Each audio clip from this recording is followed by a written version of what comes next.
Bueno, continuamos acá en Vladimir en Laguna. Saludamos a Miguel Pizarro. ¿Cómo estamos? ¿Cómo está, Miguel? Muy bien, muy bien. Bueno, Miguel, se cumplen 15 años de la Constitución, hoy precisamente, ¿no? De la aprobación en referéndum de la Constitución de 1999.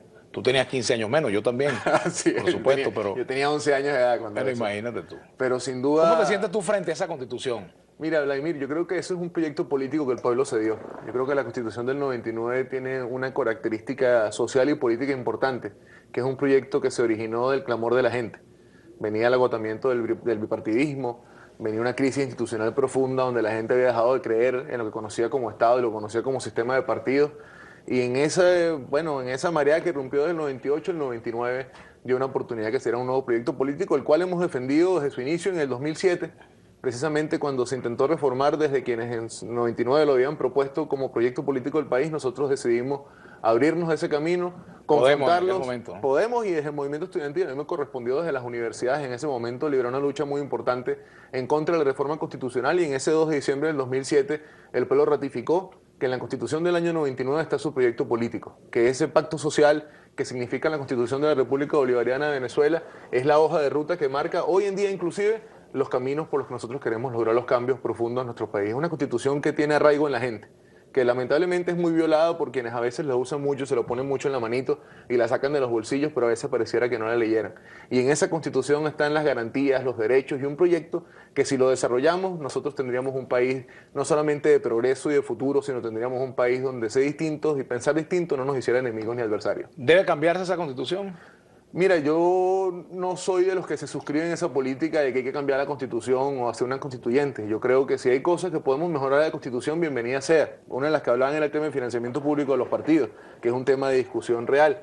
Pero hay cosas que en la Constitución son perfectibles, pero eso es un proyecto que, tal cual como está redactado y como está concebido, es un punto de encuentro y de consenso entre los venezolanos. Yo diría, chico, que es el único documento capaz de unificar a gente de distintos pensamientos políticos en el día de hoy en Venezuela. Es sin duda un punto de encuentro entre las tendencias políticas. Si hay algo que hoy tienen en común todos los sectores racionales, todos los sectores de centro, los sectores que entienden que la política no es guerra, pues es que en la Constitución hay un punto de encuentro, hay un punto de partida de reconstrucción para algunos, de conducción para otros, pero es un punto de partida sin duda que nos permite además competir, nos permite discutir, nos permite consolidarnos como sociedad y nos permite avanzar. Lamentablemente es un proyecto que tiene mucha letra bonita, pero que poco se ejecuta, que tiene mucha letra bonita y a veces en nombre de ellas vemos cosas como las del TCJ y sus interpretaciones de la Sala Constitucional que terminan cayendo siempre para el lado del poderoso y no para el lado del desprotegido.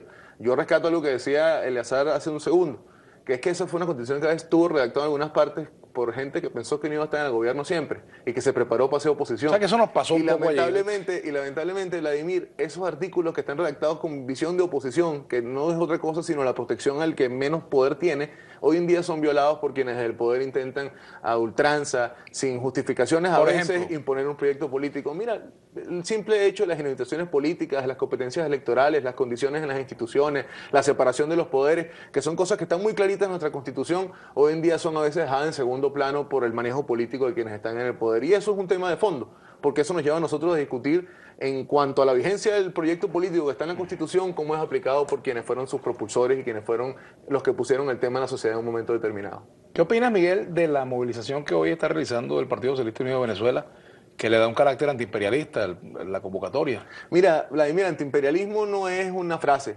Antiimperialismo no es que yo me ponga una franela de Mao o me ponga una franela de Ho Chi Minh y diga que Vietnam libre y somos antiimperialistas. El antiimperialismo es una conducción, es una forma de entender el ejercicio de la política, el ejercicio de la soberanía. Decirse antiimperialista, pero deberle miles de millones de dólares al imperio chino es exactamente lo mismo que debérselo a los gringos. Decirse antiimperialista, pero tener hipotecado el intercambio tecnológico de este país a los rusos y tener que depender de sus líneas de crédito dista mucho de ser un país antiimperialista.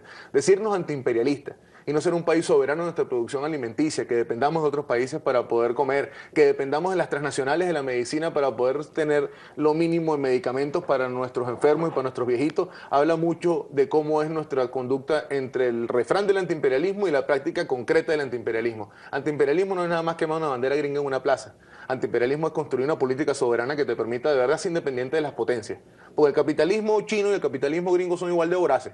Los dos tienen maquilas, los dos desconocen derechos de los trabajadores y los dos ven a los demás países como fondos. No los ven como hombres y mujeres, como patrias, los ven como espacios donde tienen inversiones capitales y de ahí tienen que darle contraprestaciones.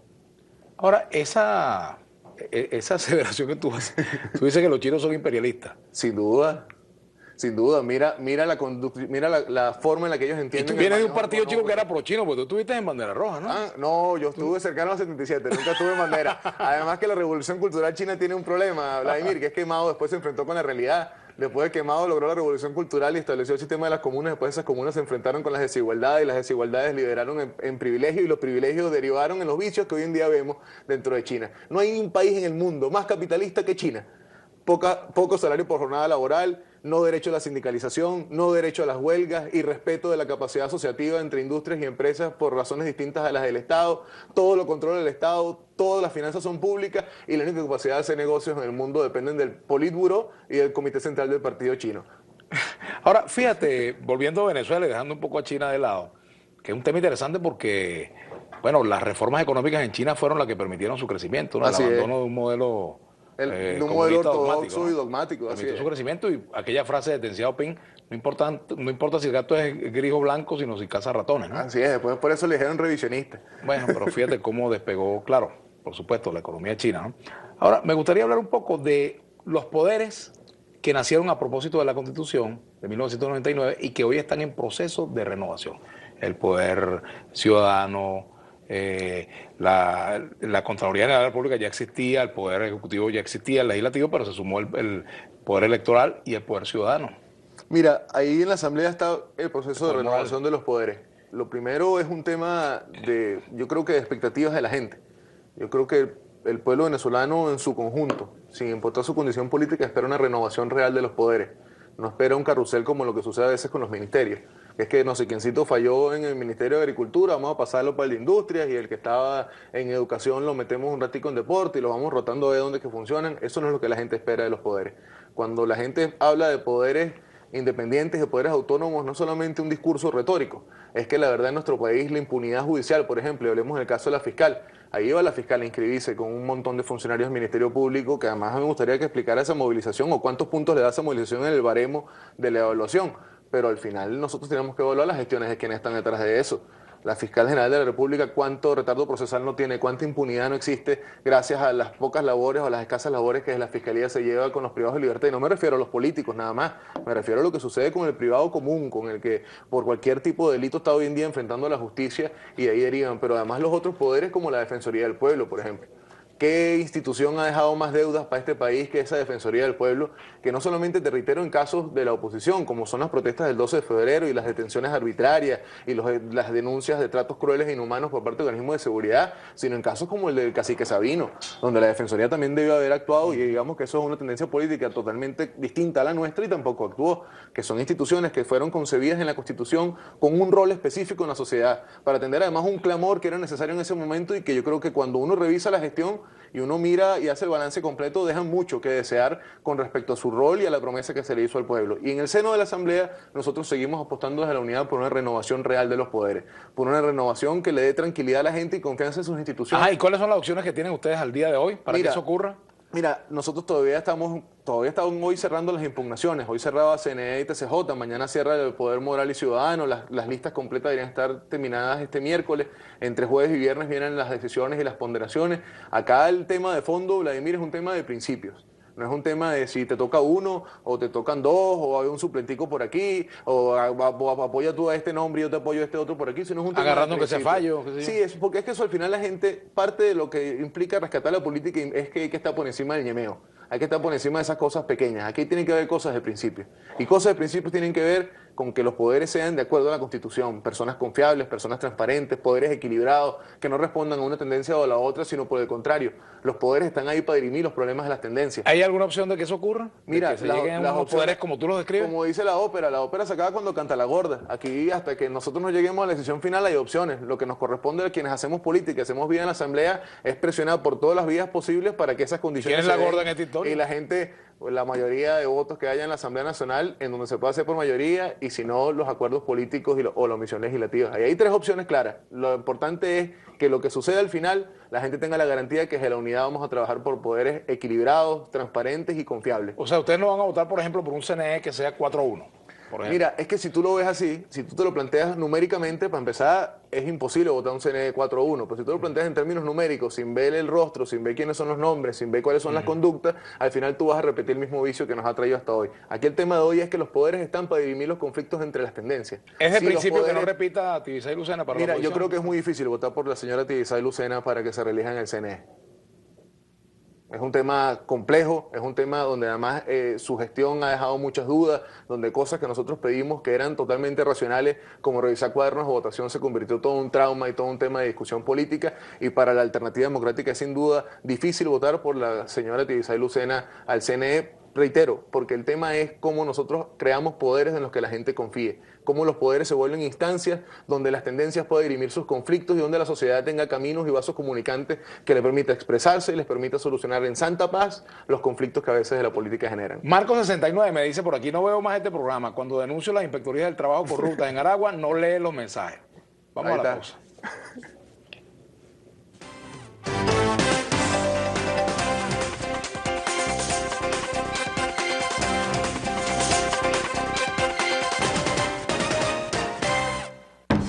Usted está viendo Vladimir a la Una.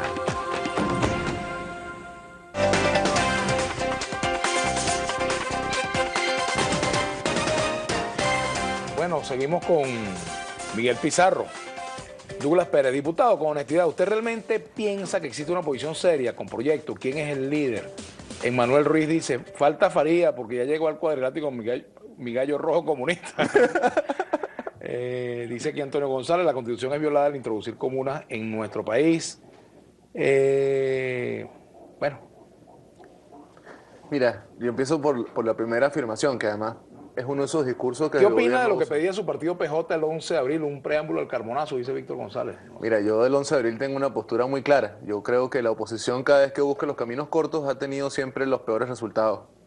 Golpe de Estado del 11 de abril, paro petrolero, abstención parlamentaria, guarimbas, esos escenarios que buscan por los caminos cortos, por los atajos, resolver lo que son procesos sociales, que no busca convencer, sino busca imponer la razón, que cree que basta con nosotros estar confiados y seguros de lo que tenemos que hacer para que los demás nos sigan, son caminos que siempre nos han llevado por despeñadero. Aquí lo que nos queda a nosotros es consolidar esa mayoría de 80% de venezolanos que hoy están descontentos, que saben que no tienen que hacer colas para comprar medicinas, que no tienen que hacer colas para comprar comida, que están obstinados de la arbitrariedad de quienes tienen una chapa, de quienes tienen un enchufe, de quienes tienen un contacto para hacer cosas, mientras que ellos ven cómo su vida se les va, a ese 80% convertirlos en una vocación de cambio, en una mayoría que permita que cuando nosotros ganemos una elección, la ganemos con tanto margen de diferencia que no importa que te pongan unos muerticos a votar, que te pongan dobles cedulados, porque el colchón que nosotros llevamos de victoria sea lo suficientemente amplio. Y para eso respondo a la primera inquietud que tenían ahí. Oposición seria, claro que la hay. Una oposición que tiene un proyecto concreto, un proyecto de cómo debemos mejorar nosotros el país, inversión nacional, producción interna, derechos humanos básicos garantizados, garantías laborales, seguridad jurídica. Aquí hay mucho de lo que precisamente dice la Constitución, que si se implementara y se aplicara como dice la Constitución, tendríamos un país muy distinto al que hoy en día tenemos. Ahora, sin duda, a veces la diversidad nos lleva a tener discusiones profundas. Ahora, la diversidad nunca se puede confundir con incoherencia. Aquí hay unas ganas claras de cambiar este país y por la vía democrática, constitucional, electoral y pacífica. Gabriel Camacho dice, excelente diputado socialista real, no como aquellos del gobierno, habla de socialismo y practica el capitalismo. Marco 69, tiene familia en la Inspectoría del Trabajo que no lee la denuncia, habla claro, no tengo familia y he ido a la Inspectoría del Trabajo a hacer denuncia. Miguel Pizarro, invitado de lujo, objetividad es su característica fundamental, lo ve a la cara, honesto. Es falso que si mandaba de y tenía mayoría eran los cómplices de sinvergüenzuras como lo hace el PSUV ahorita que no investiga, dice Antonio González. Dice Ernesto Arena, la plana mayor de su partido fueron actores principales junto a Carmona. Saluda desde Amazonas, hay posibilidad de legislar juntos, dejando esa batalla ridícula por el poder, dice Rafael Infante, ¿no? Mira, precisamente sobre eso que decía Infante, nosotros ahorita en la Asamblea tenemos un esfuerzo conjunto, que además aprovecho el espacio, Vladimir, antes de entrar en el tema de lo que estamos trabajando en la Asamblea, de hacer un llamado de atención. Hemos tenido en las últimas semanas mucha denuncia de las personas VIH positivas, de las personas que trabajaron con nosotros en la construcción de la ley de protección a las personas con VIH, que ya después de que lleva más de 2 meses aprobada en la Asamblea Nacional, sigue sin ser promulgado por el Presidente de la República y el Ejecutivo, y aquí aprovecho el espacio de hacerle un llamado. Eso fue una ley sacada por unanimidad, No fue una ley que privó una tendencia política sobre otra, sino donde toda la bancada No se le ha puesto el completa, ejecútese no se le ha puesto el ejecútese, y creo que es una deuda importante porque ahí se consagran derechos que para muchas personas son muy importantes, aunque no sean la mayoría de la sociedad. Ahora, oportunidades de legislar en conjunto tenemos, Vladimir. Ahí está el tema de la violencia en los estadios. Ah, por cierto, que tú un tema que tú venías Claro. trabajando, ¿no? Ayer, Lo de la muerte ayer, en un ayer estadio- fue, en un estadio ayer fue en Portuguesa. en Mataron Portuguesa. a un fanático hace casi un mes, y Ah, sí. ayer fue lamentable como la última fecha del fútbol nacional no se pudo terminar en el Olímpico de la UCB porque unos encapuchados decidieron atacar la barra de trujillanos y evitar que el partido terminara, y se tuvieron que coronar campeón por una confiscación de partidos. Pero además que en una última fecha tú tengas dos estadios a puertas cerradas y un estadio con disturbios, te habla muy mal del síntoma de cómo está nuestro deporte. Y desde la Asamblea ya hemos arrancado desde la semana pasada una primera reunión con la Federación Venezolana de Fútbol y los clubes de la liga para empezar a trabajar en un andamiaje jurídico que le dé piso a una solución concreta, pero que además dé los espacios de coordinación entre el Estado y el sector privado para que las cosas se resuelvan y podamos nosotros sacar de una vez la violencia de los estadios, que no es nada más en el fútbol, también pasa en el básquet, pasa en otras disciplinas, lo que nos obliga a atenderlo. Ahí tiene cara que viene una recta. No, es que viene por aquí un mensaje de Heidi Ojeda que me da algo de risa, porque dice, viéndote como siempre en Nirgua, Estado Yaracuy, saludos al invitado, muy parecido a Milhouse, el amigo de Bart Simpson. Iván Figuera te dice, si usted respeta la Constitución, entonces debe estar de acuerdo con que Leopoldo López la violó al hacer un llamado a la violencia. Señor Pizarro, ¿cuándo es que la oposición en su 100% le exige, según leyes del CNE, inscripciones para los procesos electorales? Mira, yo empiezo por el tema de la Constitución y la gente que está siendo juzgada. Precisamente una de las mejores demostraciones de cómo se viola nuestra Constitución es que hace un tiempo para acá, los juicios y las cosas que tienen que ver con la política, la gente es culpable hasta que demuestre lo contrario. Y no como dice la Constitución, que la gente es inocente hasta que se demuestre lo contrario. Acá se parte del principio del linchamiento moral y de atacar a la gente y satanizarla de arrancada, y que después tengan que demostrar en el camino que todo lo que dijeron de ellos no era verdad. Y eso demuestra claro cómo nuestra Constitución a veces es un buen pisapapeles para algunos, pero pocas veces la leen. Ahora, el tema de las inscripciones en el CNE. Hasta hoy había lapso en diciembre, ahora es importante quienes nos ven darle calma. El registro electoral no cierra definitivamente ahorita, sino en enero, una vez se reinicien las actividades administrativas, vuelve a haber espacio para la inscripción. Eso debería ser la primera semana de enero según los cronogramas electorales. Pónganse que por cuestiones técnicas y los retrasos que siempre tienen quienes dirigen estos procesos, se te llega hasta la segunda semana, pero quienes no se han inscrito, sobre todo los chamos, los que somos esta generación que sabemos que no merecemos estar viviendo con nuestra familia hasta que logremos el milagro de tener un crédito para tener una casa, que no merecemos graduarnos en las universidades y no conseguir trabajo en nuestras cosas, que no merecemos que nos peguen un tiro, que nos roben en una autopista un teléfono, un par de zapatos solamente por haber andado por donde no debíamos según unos choros. Esos chamos que hoy están fuera del registro electoral tienen que inscribirse. La oportunidad de que este país cambie, la oportunidad de que este país consiga soluciones pacíficas, la oportunidad de que este país logre en concreto sacar esa deuda social que venimos acumulando de hace más de 50 años es por la vía electoral. Y para que esa vía electoral se exprese, hay que hacerle como en el Mundial le hizo Alemania a Brasil. Brasil tenía la FIFA, tenía los árbitros, tenía el estadio, pero Alemania le ganó 7-2. Cuando tú le ganas 7-2 no hay árbitro, no hay FIFA, no hay estadio, no hay público, no hay nada que pueda evitar ni revertir un resultado que es claro. Y nuestro trabajo es darle un resultado claro a este país, que ese 80% de descontentos se expresen, y no esperemos solamente tampoco a las elecciones. Porque si esperamos que llegue la temporada electoral y la campaña es el refrán más bonito o la foto más bonita del pendón, vamos a haber perdido esa elección. Esa es una elección del descontento. Dos comentarios. Armando Villalba dice, ese carapí llegará lejos. Todavía tenemos futuro. Por aquí Nelson Rivas dice, diputado, usted dice que es de izquierda, pero su lenguaje es de derecha, con razón que está en Primera Justicia. Tú sabes que Trino Melián, un fallecido diputado del Partido Comunista, vale, el camarada Trino. Que yo a veces lo uso para varias frases, frases, porque yo de niño me compartí mucho con él. Claro. Trino le decía, en ese momento había como una división de sectores de COPE, y decía, sí, ustedes tienen boca izquierda, pero todos tienen estómago de derecha, refiriéndose a que no les gustaba comer con la gente. Y al final, cuando uno le hacen esas afirmaciones en lo individual, yo lo que proyecto es a quienes están gobernando, que se visten de rojo y usan la hoja y el martillo y se atribuyen toda una historia de lucha en este país de los últimos 40, 50 años, y la verdad es que hoy han sido peores que los motivos de esa lucha.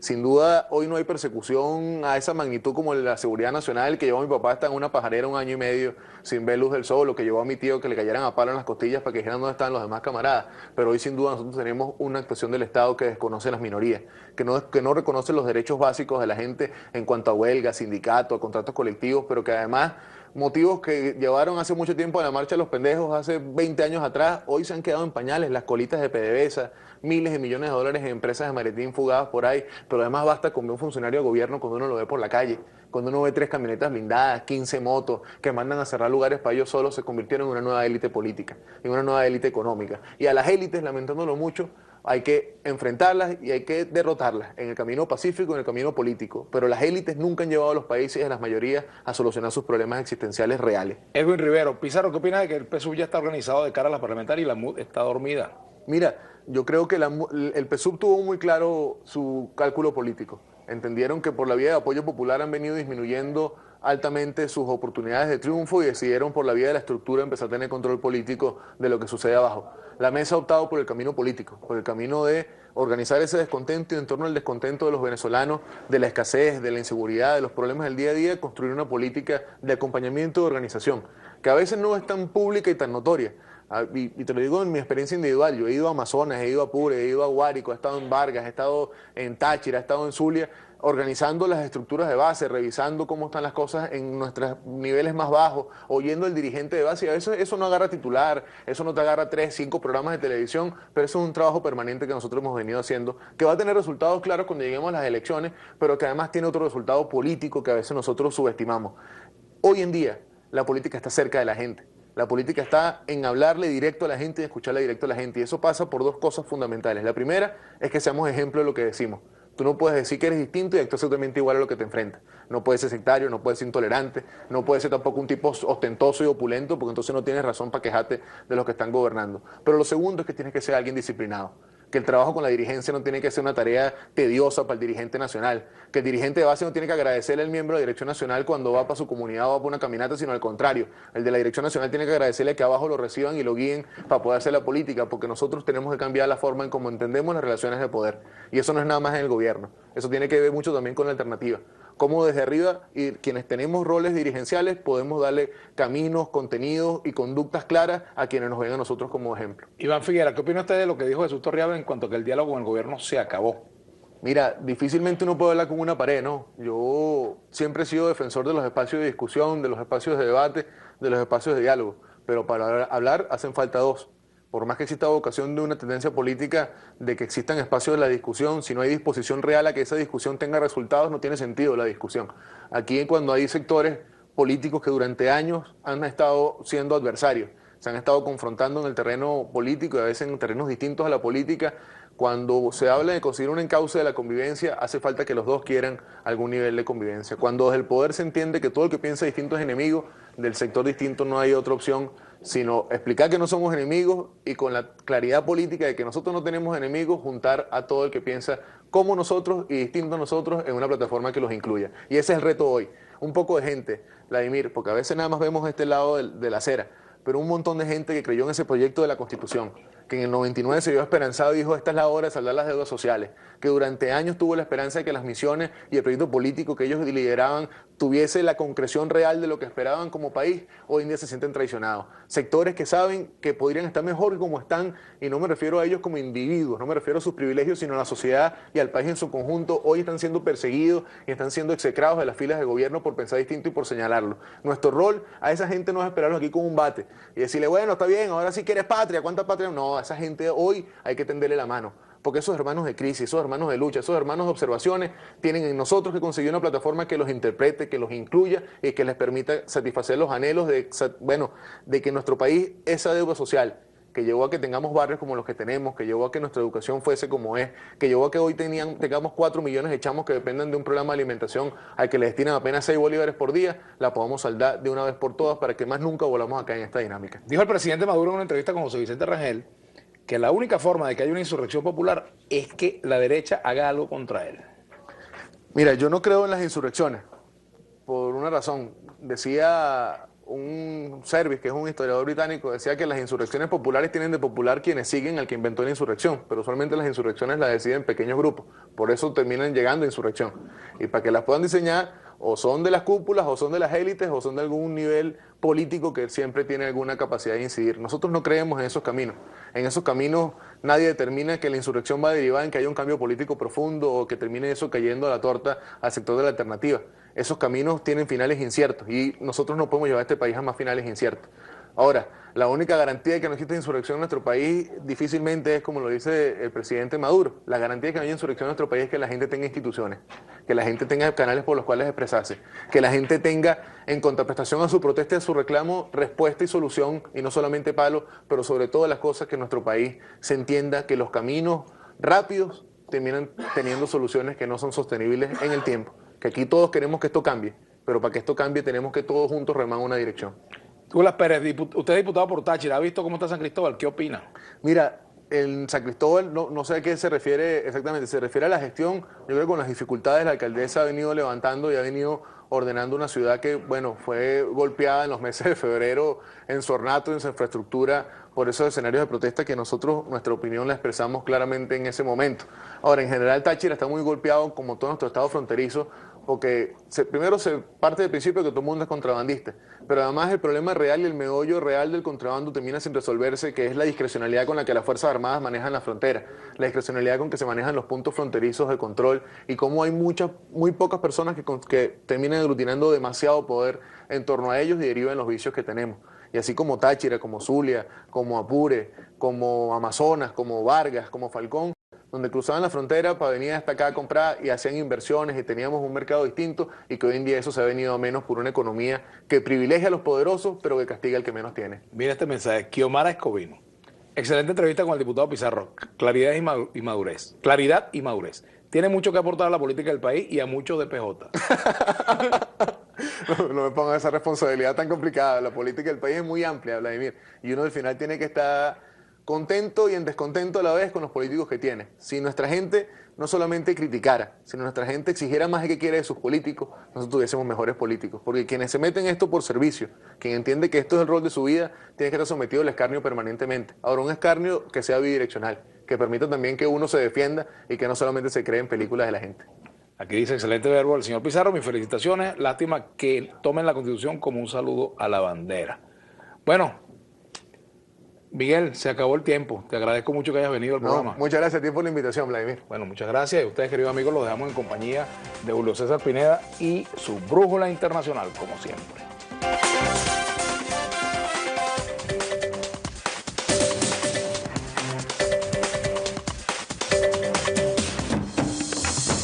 A continuación, Brújula.